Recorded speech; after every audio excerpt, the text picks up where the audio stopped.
আমি তোমাদের সপ্তম শ্রেণীর ইংরেজির 7.5 বিষয়টি আলোচনা করব। পেজ নাম্বার হচ্ছে 70 এবং 71। তো এখানে বলা হচ্ছে রিড দ্য টেক্সটটি বা গল্পটি পড়ো বা অনুচ্ছেদটি পড়ো, then write in pair or groups, তারপরে জোড়ায় অথবা দলভুক্ত হয়ে লেখো how different underline action are done. অর্থাৎ এখানে যে আন্ডারলাইন করা যে ভার্ব বা কাজগুলো আছে সেগুলো কিভাবে কাজ করে, অর্থাৎ এখানে যে কাজগুলো আছে সেগুলো আর ডান সেগুলো কিভাবে করা হয়েছে। এখানে যে কাজগুলো আছে আন্ডারলাইন করা যে কাজগুলো অথবা ভার্ব মানে কাজ বা ক্রিয়া, তাহলে এখানে আন্ডারলাইন করা যে কাজগুলো আছে সেই কাজগুলো কিভাবে করা হয়েছে সেটা আমাদের কি করতে হবে, লিখতে হবে এবং নিচে একটি টেবিল আছে সেই টেবিলে আমাদের লিখতে হবে one is done for you, একটি তোমাদের জন্য করে দেওয়া হলো। তো আমরা টেবিলে যে কাজটা আছে সেটা আমাদের অ্যান্সারটা লেখার আগে আমরা যে গল্পটা থেকে অ্যান্সারটা লিখব সেই গল্প বা সেই অনুচ্ছেদ বা সেই প্যারাগ্রাফটা আগে আমরা একটু পড়ে নিই। দেখো এখানে বলা হচ্ছে hi friends I am Rumela, আমি রুমেলা। সামটাইমস কখনো কখনো, আই ভিজিট আমি বেড়াতে যাই বা ঘুরতে যাই বা আমি যাই the nearby market with my parents. The nearby market মানে কাছাকাছি কোনো বাজারে, উইথ মাই প্যারেন্টস আমার মা বাবার সাথে, আই ভিজিট আমি যাই। এরপরে লাস্ট ফ্রাইডে গত শুক্রবার, আই ওয়েন্ট আমি গিয়েছিলাম, টু দ্য মার্কেটে, টু বাই কিনতে, সাম বুক কিছু বই, অ্যান্ড ফুড আইটেমস এবং কিছু খাবার দাবার। ঠিক আছে, দেয়ার সেখানে, আই স আমি দেখলাম, ডিফারেন্ট পিপল বিভিন্ন লোকজন, ডুইং ডিফারেন্ট যারা করছে বিভিন্ন অ্যাক্টিভিটিস কাজকর্ম। ঠিক আছে, এই ইয়ং ম্যান একজন যুবক লোক, ওয়াজ টকিং কথা বলছিল, টু দ্য শপকিপার দোকানদারের সাথে, জেন্টেলি ভদ্রভাবে, অ্যান্ড দ্য শপকিপার এবং দোকানদার, ওয়াজ হেল্পিং তাকে সাহায্য করছিল, দ্য ইয়ং ম্যান যুবক লোকটিকে, টু চুজ এ শার্ট একটি শার্ট পছন্দ করতে। ঠিক আছে, এরপরে হচ্ছে আই স দ্যাট আমি দেখলাম যে, টু মিডল এজ ওম্যান দুইজন মধ্যবয়সী নারী বা মহিলা, ওয়ার টকিং কথা বলছিল, সিরিয়াসলি খুবই মানে সিরিয়াসলি বলতে খুবই মানে সিরিয়াস কোনো বিষয় নিয়ে কথা বলছিল, টু ইচ আদার একে অন্যের সাথে। দ্য শপ অ্যাসিস্ট্যান্ট মানে হচ্ছে দোকান সহকারী। ঠিক আছে, দোকান সহকারী বা আমরা হেল্পার যাদেরকে বলি, দ্য শপ অ্যাসিস্ট্যান্ট দোকান সহকারী, ওয়াজ ভেরি বিজি খুবই ব্যস্ত ছিল, অ্যান্ড শি ওয়াজ শোয়িং এবং সে দেখাচ্ছিল, দ্য কাস্টমারদের বা ক্রেতাদের, বিভিন্ন অর্নামেন্টস বিভিন্ন গহনা। আচ্ছা, এরপরে ডিফারেন্ট অর্নামেন্টস পেশেন্টলি খুবই ধৈর্যের সাথে দেখাচ্ছিল। ঠিক আছে, তাহলে শোয়িং দ্য কাস্টমারদের দেখাচ্ছিল, ডিফারেন্ট অর্নামেন্টস পেশেন্টলি বিভিন্ন গহনা ধৈর্যের সাথে। এ লিটল গার্ল একটি ছোট বালিকা, স্ট্যান্ডিং দাঁড়িয়ে ছিল, বিসাইড হার মাদার তার মার পাশে, ওয়াজ ইটিং খাচ্ছিল, এ ব্যানানা গ্ল্যাডলি একটি কলা খুবই আনন্দের সাথে। এ ক্লিনার ওয়াজ সুইপিং একজন ক্লিনার ঝাড়ু দিচ্ছিল, দ্য রোড রাস্তা, হ্যাস্টলি অর নিটলি অর্থাৎ খুবই নিখুঁতভাবে বা পরিষ্কার পরিচ্ছন্নভাবে।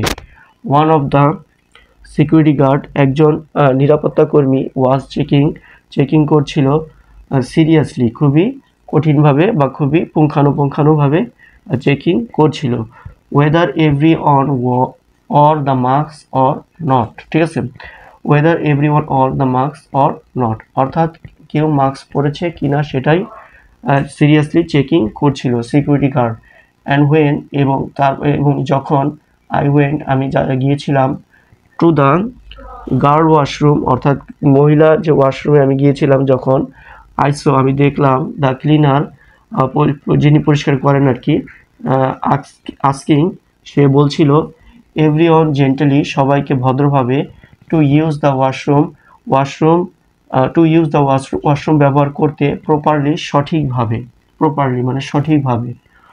অল এরপরে কি আছে, এরপর আছে all of this help me এই সব বিষয়গুলো আমাকে সাহায্য করে, টু লার্ন শিখতে, হাউ টু টক কিভাবে কথা বলতে হয়, উইথ ডিফারেন্ট বিভিন্ন উইথ ডিফারেন্ট পিপল, বিভিন্ন লোকজনের সাথে, অ্যান্ড অলসো ইন্সপায়ার, এবং আরও আমাকে উৎসাহ দেয়, অ্যান্ড অলসো আরও ইন্সপায়ার আমাকে উৎসাহ দেয়, ইন্সপায়ার মি আমাকে উৎসাহ যোগায়, টু বি হতে, জেন্টেল অ্যান্ড পেশেন্ট ভদ্র এবং ধৈর্যশীল। ঠিক আছে, তো আমরা গল্পটা পড়লাম। এখন আমরা নিচে যে আমাদের টেবিলটি আছে সেই টেবিলটি আমরা কি করব, যে আমাদের কাজ দেওয়া আছে সেই কাজটি আমরা করব। টেবিলে যে আমাদের যে কাজটি দেওয়া হয়েছে সেই কাজটি আমরা করব। তো এখানে 1 নম্বর যে কাজটি হচ্ছে সেটা হচ্ছে এখানে লেখা আছে যে টকিং, অর্থাৎ কথা বলতেছে। ব্র্যাকেটে বলা আছে যে how was the young man talking, অর্থাৎ গল্পে ইয়ং ম্যান যে যুবক লোকটি ছিল সে কিভাবে কথা বলছিল, টকিং। ঠিক আছে, তো আমরা জানি যে আমরা গল্প পড়ে আমরা জানতে পেরেছি যে যুবক লোকটি কথা বলছিল অত্যন্ত ভদ্রভাবে। ঠিক আছে, তাহলে এখানে আমরা লিখব জেন্টেলি, জেন্টেলি GENTLY, জেন্টেলি তার মানে ভদ্রভাবে। ঠিক আছে, আচ্ছা এরপরে 2 নম্বরটা দেখো, শোয়িং মানে হচ্ছে দেখানো। ব্র্যাকেটে কি বলা আছে, how was the shop assistant showing the customer. Shop assistant মানে দোকানের সহকারী কাস্টমারদের, অর্থাৎ যারা ক্রেতাগণ আছে তাদেরকে কিভাবে দেখাচ্ছিল, how was the shop assistant showing, কিভাবে দেখাচ্ছিল কাস্টমারদের। তো আমরা জানি যে গল্পটি পরে আমরা জানতে পেরেছি যে শপ অ্যাসিস্ট্যান্ট অত্যন্ত ধৈর্য সহকারে কিন্তু কাস্টমারদের দেখাচ্ছিল। ঠিক আছে, তাহলে এখানে হবে ধৈর্য সহকারে, তার মানে এখানে হবে পেশেন্টলি। ঠিক আছে, এখানে হবে পেশেন্টলি, পেশেন্টলি বানানো হচ্ছে PATIENTLY, পেশেন্টলি, পেশেন্টলি মানে হচ্ছে ধৈর্য সহকারে। ঠিক আছে, এরপর 3 নম্বরটা দেখো, ইটিং, ইটিং মানে হচ্ছে খাচ্ছে। তো ব্র্যাকেটে লেখা হয়েছে how was little girl, how the little girl eating the banana, how the little girl eating the banana, অর্থাৎ ছোট বালিকাটি ব্যানানা কলা কিভাবে খাচ্ছিল, হাউ দ্য লিটল গার্ল কিভাবে ছোট বালিকাটি ইটিং ব্যানানা কলা খাচ্ছিল। ঠিক আছে, তো আমরা জানি গল্প পড়ে আমরা জেনেছি যে ছোট বালিকাটি কলা খাচ্ছিল অত্যন্ত মজার সাথে, অত্যন্ত মজার সাথে কলাটি খাচ্ছিল, ঠিক বা আনন্দের সাথে কলাটি খাচ্ছিল, এই জন্য আমরা লিখব গ্ল্যাডলি। ঠিক আছে, আর বইতেও কিন্তু এই গ্ল্যাডলি কথাটা লেখা আছে, GLAD GLY, গ্ল্যাডলি, এই কথাটা কিন্তু বইয়েও লেখা আছে গ্ল্যাডলি। এরপর দেখো 4 নম্বরটা, সুইপিং মানে ঝাড়ু দেওয়া, how was the cleaner sweeping the road, অর্থাৎ ক্লিনার রোডটি কিভাবে ঝাড়ু দিচ্ছিল।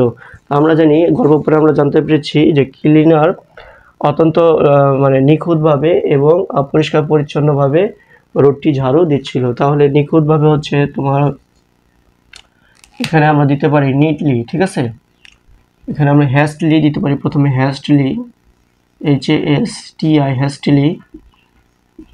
হ্যাঁ, এরপরে মানে এটা হচ্ছে পুঙ্খানুপুঙ্খানুভাবে। আর এরপরে আমরা দিতে পারি নিটলি, NEAT, নিটলি মানে হচ্ছে পরিষ্কার পরিচ্ছন্নভাবে। এরপর দেখো 5 নম্বরটা চেকিং মানে চেক করা আর কি। How was the security guard checking everyone, security guard কিভাবে এভরিওয়ান কিভাবে প্রত্যেককে চেকিং করছিল, কিভাবে চেকিং করছিল। তো আমরা জানি সিকিউরিটি গার্ড অত্যন্ত সিরিয়াসলি, ঠিক আছে, মানে হালকাভাবে না, অত্যন্ত সিরিয়াসলিভাবে সবাইকে চেকিং করছিল। তাহলে এখানে হবে সিরিয়াসলি, SERIOUSLY, সিরিয়াসলি। ঠিক আছে, এরপরে দেখো 6 নম্বর হচ্ছে আস্কিং, অর্থ কিছু বলা বা জিজ্ঞাসা করা। How was the cleaner asking everyone, ক্লিনারটি কী করছিল, প্রত্যেককে, এভরিওয়ান প্রত্যেককে কি বলছিল, কি বলছিল আমরা জানি, সরি কি না, কিভাবে বলছিল, ক্লিনারটি প্রত্যেককে কিভাবে বলছিল। আমরা জানি অত্যন্ত ভদ্রভাবে কিন্তু ক্লিনারটি প্রত্যেককে বলছিল যে সঠিকভাবে ওয়াশরুম ব্যবহার করার জন্য। তাহলে যেহেতু ভদ্রভাবে আমরা এখানে দিব জেন্টালি অথবা পোলাইটলি। ঠিক আছে, আমরা দিতে পারি পোলাইটলি, POLITELY, পোলাইটলি, অথবা আমরা দিব জেন্টালি, GENTLY। বইতে জেন্টালি আছে, তোমরা জেন্টালিও দিতে পারো অথবা দুইটাই দিতে পারো। ঠিক আছে, তো বন্ধুরা আশা করি তোমরা 7.5 এর যে বিষয়টি তোমরা পরিষ্কারভাবে বুঝতে পেরেছো। তো আমি